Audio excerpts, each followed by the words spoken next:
Bonjour à tous, je suis ravie de vous retrouver sur ma chaîne YouTube. Namasté, je suis Mounia Benada et aujourd'hui je voulais vous parler de l'intuition.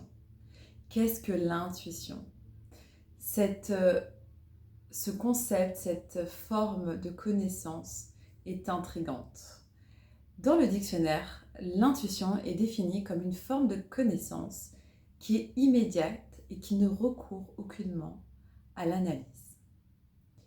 C'est une forme mystérieuse en spiritualité qui ne fait pas appel du tout au sens habituel, c'est-à-dire que nous savons, non pas parce que nous voyons ou parce que nous entendons, nous voyons et nous savons parce que nous ressentons. C'est pour ça que les scientifiques ont du mal à développer cette notion comme étant réellement naturelle, puisqu'elle fait appel au domaine du subtil, de l'extrasensoriel. Pourtant, il y a, j'en suis sûre, plusieurs expériences dans votre vie qui vous ont prouvé, qui vous ont permis d'éprouver que vos intuitions étaient réelles. Par exemple, vous pouvez avoir pensé toute la matinée à une personne et voir son numéro s'afficher sur votre téléphone alors que ça fait longtemps que vous n'avez pas eu de ses nouvelles. Vous pouvez, en présence d'une personne, ressentir une sensation désagréable que vous ne vous expliquez pas, un serrement de la poitrine, un resserrement de l'estomac, des douleurs au ventre, et puis vous découvrirez quelques temps plus tard que c'était quelque chose qui n'était pas bon pour vous et une situation dans laquelle vous pressentiez avant d'avoir un vécu que vous n'étiez pas à votre place. Vous avez dans la vie plusieurs situations qui vous ont amené à vous poser cette question de l'intuition et je vais essayer de vous apporter quelques éléments de compréhension pour que vous puissiez travailler avec cette intuition, vous familiariser avec, mieux entendre ce qu'elle a à vous dire et idéalement en faire votre meilleur ami. Voilà, c'est parce qu'elle est mystérieuse qu'elle commet un excès de vitesse de la connaissance et qu'elle est intéressante. Elle est intéressante puisqu'elle nous permet de ne pas nous fier à des choses, on va dire, habituelles, mais de nous fier à un instinct, à quelque chose qui dépasse notre réflexion. Même si l'intuition a été étudiée et qu'on a défini plusieurs formes d'intuition. La première, on dit que c'est une intuition un peu mémorielle où en gros, votre esprit a emmagasiné un certain nombre d'expériences et a fait des liens en fait entre ce qui peut être dangereux pour vous, ce qui peut être bénéfique. Et là, on va parler un peu d'intuition mémorielle. Votre intuition va se manifester parce que vous avez déjà vécu des expériences similaires qui lui ont permis de stocker vous savez, l'esprit est un grand ordinateur, des correspondances. Par exemple, pour les personnes qui vont se retrouver face à quelqu'un ou une situation qu'ils ont déjà vécue plusieurs fois, ils vont sentir que ça sent le vécu, vous voyez, et ça sent pas le bon vécu. Donc du coup, il y a une réaction intuitive de dire non, la mariée a l'air trop belle, quoi. Ça a l'air bien, mais c'est quelque chose que j'ai déjà vécu et que je sais être néfaste pour moi, malgré les apparences. Et l'intuition, là, prône sur l'expérience parce que vous allez peut-être refuser le poste, vous allez peut-être refuser la relation, vous allez peut-être faire confiance à votre intuition. Souvent, quand on ne fait pas confiance à notre intuition, nous ne faisons que vérifier en fait ce que nous savions déjà. Ensuite, il y a la conscience inconsciente, l'intuition inconsciente, c'est-à-dire qu'elle est sensitive. Vous êtes assis sur, je sais pas, dos à la porte et vous sentez que quelqu'un va sonner à la porte avant même qu'il sonne à la porte et effectivement, quelqu'un sonne à la porte. Voilà, c'est sensitif, c'est quelque chose qui dépasse vos sens. Vous êtes sur une perception subtile de quelque chose qui va arriver avant que ça n'arrive. Ça peut être des choses très très simples comme ça, où le téléphone, vous pensez fortement à quelqu'un et hop, le téléphone sonne. Voilà, vous avez anticipé ce qui est en train déjà de se passer. Il y a les choses qui sont fulgurantes. Voilà. Vous ne pouvez pas vous l'expliquer, mais vous savez. Voilà. Tout le monde va vous dire « Non, c'est super !» Et vous allez dire « Non, ça ne l'est pas !» Et c'est fulgurant. Voilà, vous le savez. C'est comme ça. Donc ça, c'est l'intuition, on va dire, on sait. On ne sait pas pourquoi on sait, mais on sait. Et ensuite, on a vraiment les précognitions, donc soit sous forme de rêve ou de flash. Et là, clairement, on a carrément les éléments de choses, soit pour nous, soit pour d'autres, qui vont se passer et qui, effectivement, se passent. Et on peut avoir des détails assez précis. Et ça, c'est parce qu'en fait, dans l'univers, on va dire que dans ce champ d'information, lorsque l'on développe son intuition ou lorsqu'on a des canaux propices à ça, c'est-à-dire qu'on est dans un rapport à l'univers très très proche, eh bien nous pouvons sentir des événements qui vont se dérouler avant même qu'ils se déroulent ou avoir des ressentis sur ce qui va se passer ou des flashs. Ça m'arrive très très souvent, pour ne rien vous cacher. Ça peut être sur des tout petits sujets comme des grands sujets, ça peut être des sujets de société comme des sujets personnels à des personnes que je connais autour de moi, et ça peut être pour moi aussi. Je peux avoir des informations sur des choses qui vont m'arriver ou que je vais vivre avant même qu'elles ne m'arrivent dans la matérialité.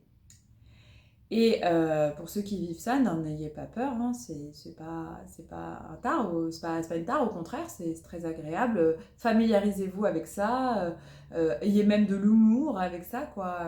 Trouvez ça, enfin moi je trouve ça même parfois drôle, parce que j'arrête la personne qui va me parler de quelque chose en lui donnant la suite de ce que je sais, et voilà, ça se surprend toujours, mais en même temps, ça permet vraiment de vérifier que, bah, en fait, on n'est pas, on est relié à l'univers, on n'est pas du tout un électron libre sans connexion avec le champ unifié autour de nous. Et à ce propos, justement, je trouve que la société dans laquelle nous vivons de plus en plus nous invite à rentrer dans cette conscience intuitive. Et alors que dans le monde ancien, pas du tout.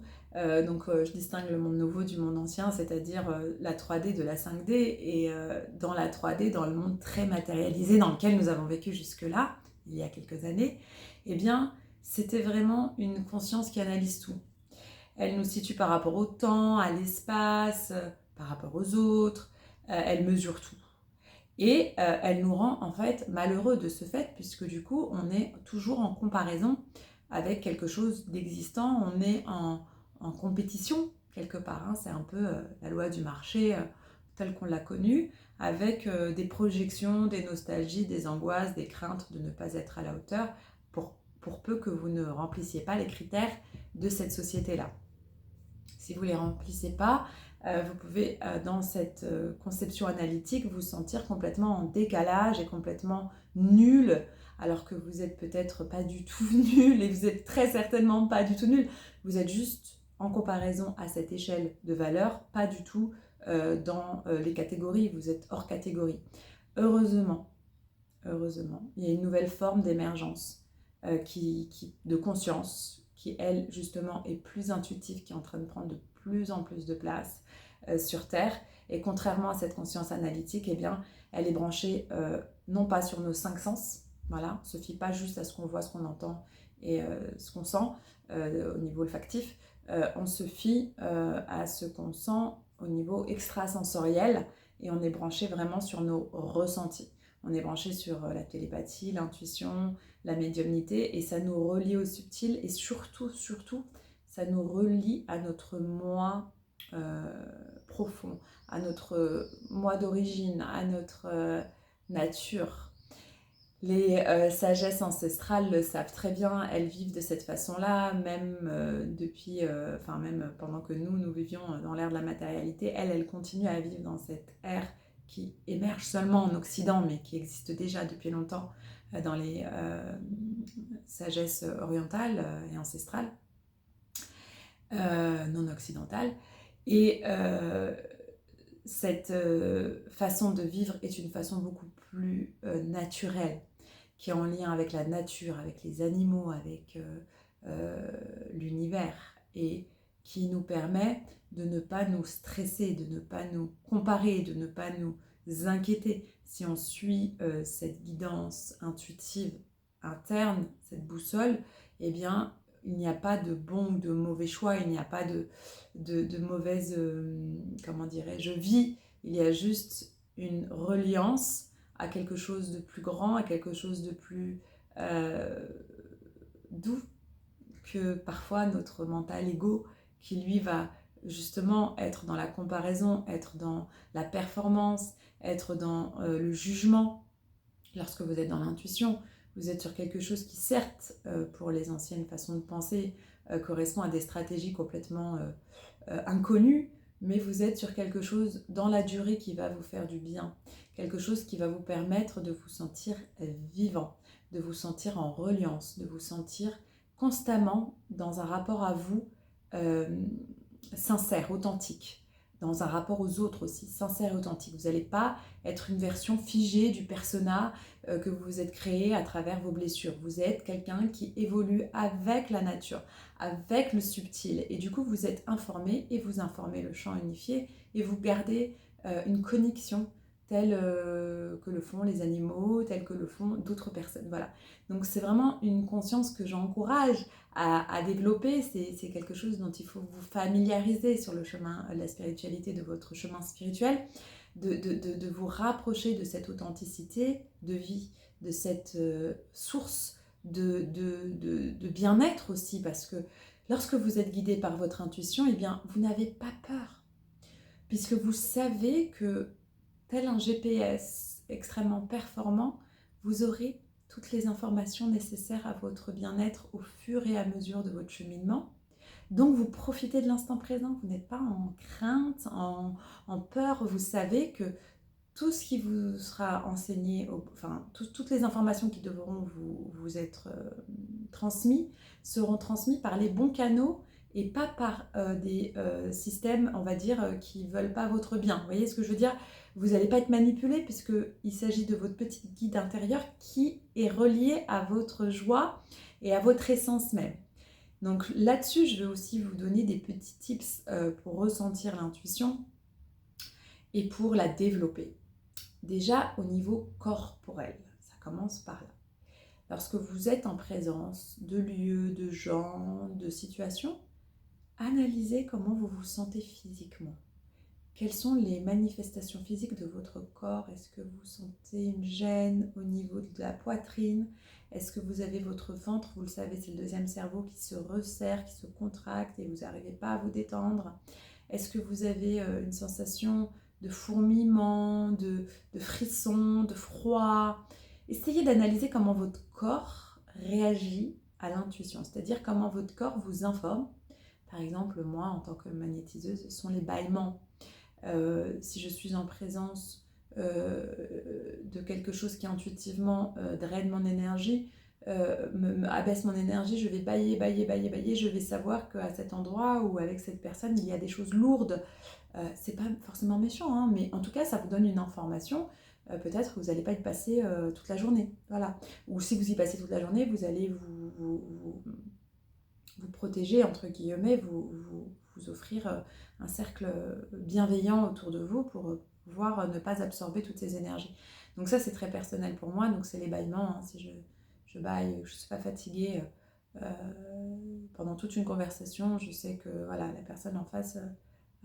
vous inquiétez pas, hein, pour ceux qui me consultent, si je baille aussi, c'est pour nettoyer vos énergies, hein, mais voilà, à titre personnel en tout cas, que ce soit professionnel ou personnel, c'est un indicateur dont je tiens compte. Voilà, pareil pour le froid, ça c'est des fuites d'énergie aussi, notamment en hiver où genre les extrémités qui vont être très très très froides et je vais pas pouvoir me réchauffer. Bon voilà, je sais qu'il faut que je passe à autre chose. Les signes physiques, donc ça peut être aussi des pressions, des tensions musculaires. Ça, c'est pour les manifestations, on va dire, négatives.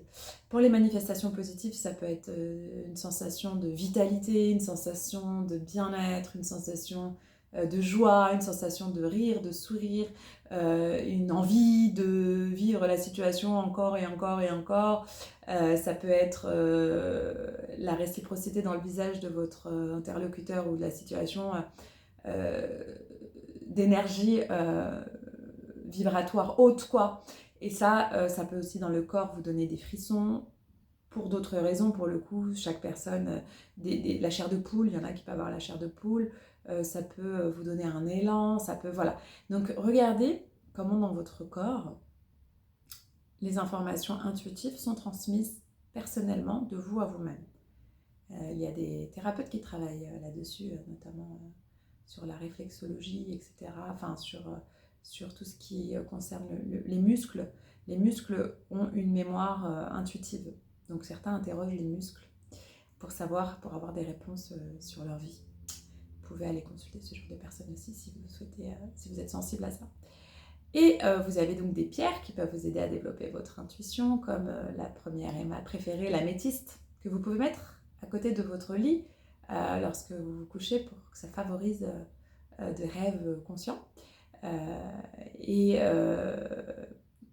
y a l'apatite, il y a également la pierre de lune. Forcément, la lune est par essence l'intuition, le yin, le côté féminin. Et pour n'en citer que trois, hein, lapis lazuli. Lapis lazuli. Et donc, vous avez aussi la méditation, qui favorise aussi le développement de l'intuition. Arrêtez le flot permanent de vos pensées pour les observer et rester en présence pour être en contact avec votre respiration. Peut vous aider à développer votre intuition. Vous pouvez noter aussi, lorsque vous avez des intuitions, dans un carnet. C'est quelque chose que j'ai beaucoup fait il y a quelques années. D'ailleurs, ça me surprend toujours parce que ça peut être sur des sujets vraiment, je vous ai dit, sociétaux comme personnels, où j'ai noté des choses qui aujourd'hui se passent et ça me fait sourire parce que je me dis qu'en fait c'était déjà dans le champ et que je les avais captés, que mon énergie extrasensorielle, ma capacité extrasensorielle était déjà développée et j'avais déjà des pressentiments qui s'avèrent vrais. Pour vous en donner qu'un, je veux dire, qui n'est pas personnel. J'avais été visiter le désert algérien parce que j'avais eu ce flash, voilà, d'aller dans un désert et on m'a montré une dune avec cette sensation que c'était dans le pays d'origine de mes parents, en Algérie. Donc j'y suis allée en 2017 ou 2018 et à l'époque, très peu de gens de mon âge allaient là-bas. C'était pas vraiment une destination favorable aux Français, notamment parce que pour des événements, des raisons géopolitiques, l'Algérie n'était pas encore ouverte au tourisme, très ouverte au tourisme. Évidemment, à prendre avec des pincettes, il y avait, quand je suis allée, des touristes, mais je veux dire, c'était pas une destination sexy à l'époque. Et en réalité, quand j'y suis allée, donc je suis allée pour moi à la base, hein, pour ressentir, pour ma propre expérience, savoir que sur le chemin spirituel, le désert est vraiment quelque chose d'important. C'est là qu'on fait le vide et le plein de sens extrasensoriel. C'est là qu'on relie notre âme avec l'âme du monde et qu'on le fait dans le silence et avec un entourage d'une qualité d'être extraordinaire, puisque ce sont des Touaregs qui ont un fonctionnement complètement différent du nôtre, qui nous apprennent énormément. Ce sont des grands poètes, les Touaregs aussi. Et donc, je pourrais vous faire une autre vidéo sur le désert, parce que comme vous le voyez, ça me passionne. Mais juste pour vous terminer sur l'anecdote, je vais dans ce désert et j'amène avec moi que 2 ou 3 personnes et pour ressentir aussi leurs sensations. Donc, il s'avère qu'eux aussi ressentent quelque chose de puissant. Mais surtout, avant de partir, je tourne une vidéo en disant que ce désert-là, il va être connu. Cette partie du désert algérien, je vais y revenir et avec d'autres personnes, mais c'est un endroit qui, dans quelques années, sera un endroit touristique. Très demandé. Et il s'avère que récemment, c'est devenu pour les youtubeurs et d'autres un endroit de curiosité. Et que cet hiver, le New York Times a classifié comme toujours ces 50 ou 53 destinations inconnues mais à découvrir et a donc classé cette partie du désert, donc Djanet, le Tadrart rouge, comme un des endroits à découvrir, les plus beaux à découvrir et qui restent aujourd'hui méconnus sur la planète. Quand j'ai lu ça, j'ai vraiment eu cette sensation que cette information, je l'avais eue en 2018 et qu'elle était impossible à faire de façon analytique. Tout semblait aller à l'encontre de ce que je ressentais et pourtant je sentais que c'était évident, que c'était c'était fulgurant comme image. Vous voyez, dans cette conscience-là, les stratégies n'ont pas leur place. C'est ce qui souvent m'a amené à comment dire, à être incomprise. Puisque je fais de plus en plus confiance à mon intuition, on va pouvoir me présenter les choses de façon analytique et très jolie sur le papier. Si dans mon intuition, j'ai un flash ou une information comme ça fulgurante ou un ressenti physique, eh bien, je vais l'écouter et donc je vais m'écouter. Forcément, tout le monde autour ne va pas forcément m'écouter parce que j'arrive pas à prouver scientifiquement ce que je raconte. Or, la vie ensuite me donnera raison. Et je dis souvent que parfois, on a même envie, quand on développe vraiment cette capacité, d'avoir tort parce qu'on se dit non, mais peut-être que je me trompe, peut-être que tout ça, je me le suis construit et que l'intuition, finalement, c'est pas quelque chose de fiable. C'est extrêmement fiable. C'est extrêmement fiable. C'est pour ça que je vous invite à développer votre intuition de manière à ne pas vous laisser manipuler ni embarquer sans même être manipulé sur des chemins qui ne sont pas des chemins que vous savez être les chemins de votre évolution. C'est pas méchant, c'est pas... Et c'est peut-être le chemin d'autres, hein, et c'est normal. Peut-être que vous avez juste fini votre chemin sur cette route-là et vous avez besoin de vivre autre chose. Mais c'est vrai que j'ai l'impression que plus on a un rapport sincère avec son intuition et qu'on fonctionne main dans la main avec elle, comme avec l'enfant intérieur d'ailleurs, eh bien on s'évite beaucoup de contrariétés, on se garde son énergie, on la met dans des choses qui sont productives et peu importe si ça ne correspond pas à ce que pensent les trois quarts des personnes, c'est pas grave. C'est pas grave. Ce qui est important, c'est que vous soyez authentique. Et pour être authentique dans la quête d'authenticité, j'ai remarqué que l'intuition est la meilleure compagne. C'est le meilleur guide parce qu'elle permet de ne pas se fier à son ego. Elle permet, même si je vous ai dit tout à l'heure qu'elle a aussi une version mémorielle, hein, où elle se souvient des choses, mais quand on est dans l'ego, on va avoir tendance soit à se surprotéger, soit à trop donner, soit à se sacrifier parce qu'on n'a pas guéri certaines blessures. Or, quand on est dans l'intuition, en fait, on se fiche de notre condition, de notre passé, de notre futur. On écoute, on entend ce qui se passe autour de nous et qui est déjà là et on le suit. Et c'est là qu'en fait, on touche à son higher self. C'est là qu'on va aller goûter à de nouvelles expériences. C'est là qu'on va goûter à la magie, au côté sacré, vraiment, au caractère sacré de l'univers. Et je vais terminer là-dessus sur les synchronicités, puisque lorsque nous sommes dans cet état d'être, de confiance et d'abandon absolu à son intuition et donc à l'univers, il y a des synchronicités qui vont se mettre en place, que certains appellent des hasards ou des signes, qui vont apparaître sur le chemin et qui vont confirmer. Je vois ça tout le temps. C'est-à-dire que quand les personnes suivent leur intuition et acceptent de se laisser porter par quelque chose que leur raison ne leur aurait pas permis d'avoir, ils vont avoir plein de signaux, plein de petits événements, micro-événements, qui vont leur permettre de connecter avec cette intuition-là ou ce rêve-là, qui va leur dire que peut-être que c'est le chemin à suivre et c'est là que les miracles apparaissent. Et c'est ce que je vous souhaite. Et pour finir, je vous dirais que la gratitude est importante sur ce chemin intuitif. Remerciez à chaque fois que vous avez une intuition positive sur ce que vous avez à mener.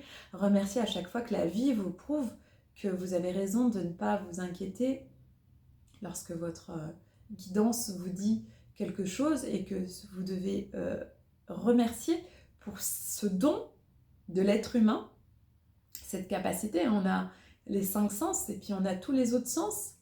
Troisième œil, la clairvoyance, l'intuition, le magnétisme et plein d'autres. Eh bien, la clairaudience, etc. Donc, entendre au-delà de ce qui est entendu. Eh bien, remercier, c'est comme vivre dans un rêve, en fait. C'est comme être dans un univers fabuleux où la magie reprend. Donc, je vous invite vraiment à développer votre intuition. J'espère vous avoir donné quelques éléments de compréhension de ce qu'est l'intuition et la nécessité de l'installer en vous et encore plus dans l'ère dans laquelle nous vivons, dans les milieux occidentaux maintenant, qui s'ouvre à cette 5e dimension qui a déjà commencé, ce monde nouveau qui a déjà commencé et qui ne nous demande que de nous aligner à lui. Voilà, je vous souhaite un bon alignement et je vous dis à très bientôt pour une nouvelle vidéo. Namasté!